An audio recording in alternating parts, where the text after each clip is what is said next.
সকাল বিকালের নাস্তাতে যদি এত সুন্দর একটি ডিম পরোটা থাকে তাহলে সবার পেটও ভরবে আর মনও ভরবে। প্রত্যেক দিন নাস্তাতে শুধু এই পরোটাটি খেতে মন চাইবে। প্রথমেই নিয়ে নেব বোলের মধ্যে 1 কাপ পরিমাণ ময়দা, দিয়ে দেব হাফ চামচের মতো লবণ। লবণটাকে ময়দার সাথে ভালোভাবে মিশিয়ে নিয়ে অল্প অল্প জল দিয়ে আমি একটা ডো রেডি করে নেব। জলটা অবশ্যই অল্প অল্প করে দিতে হবে, না হলে একেবারে বেশি জল দিতে গেলে কিন্তু ডোটা অনেকটাই নরম হয়ে যেতে পারে। তাই অল্প অল্প জল দিয়ে একটা ডো রেডি করে এক সাইডে রেখে দেব। এবার একটি বাটির মধ্যে নিয়ে নেব একটা কাঁচা ডিম। এবার এর মধ্যে দিয়ে দেব একটা মিডিয়াম সাইজের পেঁয়াজ কুচি, দিয়ে দেব কিছুটা পরিমাণ ধনেপাতা কুচি, স্বাদ মতো দিয়ে দেব লবণ, সামান্য দিয়ে দেব লঙ্কার গুঁড়ো। এবার সমস্ত উপকরণগুলো একসাথে ডিমের সাথে মিশিয়ে নিয়ে ফেটিয়ে নেব। এবার ফেটিয়ে এক সাইডে রেখে দেব। অন্য একটা পাত্রে নিয়ে নেব 2 চামচের মতো ময়দা, দিয়ে দেব 3 চামচের মতো সাদা তেল, দিয়ে একটা মিশ্রণ রেডি করে নেব। এই মিশ্রণটি তৈরি করার সময় আপনারা চাইলে ঘি কিংবা বাটার দিয়েও মিশ্রণটি তৈরি করে নিতে পারেন। এবার এক সাইডে রেখে দেব। এবার যে ডোটা রেডি করে রেখেছিলাম সেই ডোটাকে ভালোভাবে মেখে নিয়ে মিডিয়াম সাইজের লেচি কেটে নেব। যেভাবে আমরা রুটির জন্য মিডিয়াম সাইজের লেচি কেটে নিই, ঠিক তেমনই মিডিয়াম সাইজের ছোট ছোট করে লেচি কেটে নিলাম।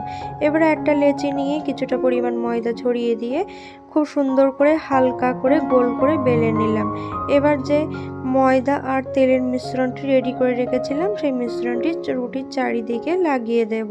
1 চামচের মতো মিশ্রণ রুটির চারিদিকে ভালোভাবে লাগিয়ে নিয়ে একটা ছুরি দিয়ে এইভাবে 4 ধার আমি রুটির মাঝখান দিয়ে কেটে দেব। নতুন একটি পদ্ধতিতে এই নাস্তাটিকে বানিয়ে নেব। আপনারা অবশ্যই এই নাস্তাটি একদিন বাড়িতে ট্রাই করে দেখবেন, খুবই ভালো লাগবে। একবার খেলে প্রত্যেক দিন বানিয়ে খেতে মন চাইবে। এতটাই সহজ আর এতটাই টেস্টি মজাদার একটা রেসিপি। এবার একই পদ্ধতিতে আমি বাকিগুলোকেও রেডি করে নিলাম। একটা লেচি নিয়ে চৌকো করে খুব সুন্দর করে বেলে নেব। না মোটা হবে আবার না বেশি পাতলা হবে। আমি সুন্দর করে বেলে নিয়েছি। এবার একটা তাওয়া ওভেনের উপরে খুব সুন্দর করে গরম করে নিয়েছি। এবার একটা নাস্তা দিয়ে 1-2 চামচের মতো তেল দিয়ে লো টু মিডিয়ামে উল্টে পাল্টে আগে থেকে সেকে ভেজে নেব। নাস্তাটি আগে থেকে ভেজে নিলে তাহলে ভিতরের লেয়ারগুলো খুব সুন্দরভাবে খুলে যাবে। এবার আমি যে ডিমের মিশ্রণটি রেডি করে রেখেছিলাম সেটা 1-2 চামচের মতো 2 সাইডে খুব ভালোভাবে লাগিয়ে দেব। দিয়ে লো টু মিডিয়ামে খুব সুন্দর করে 2 সাইড ভেজে নেব।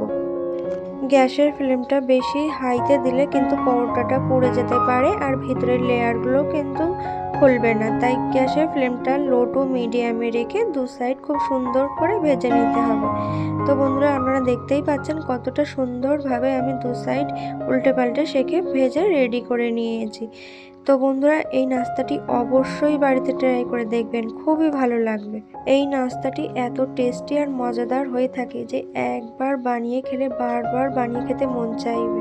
এই সুন্দর পরোটাটি আপনাদের কেমন লাগলো অবশ্যই কমেন্ট করে জানাবেন। ভালো লাগলে লাইক শেয়ার করতে ভুলবেন না, আর অবশ্যই আমার চ্যানেলটিকে সাবস্ক্রাইব করে রাখার অনুরোধ রইল। ধন্যবাদ বন্ধুরা।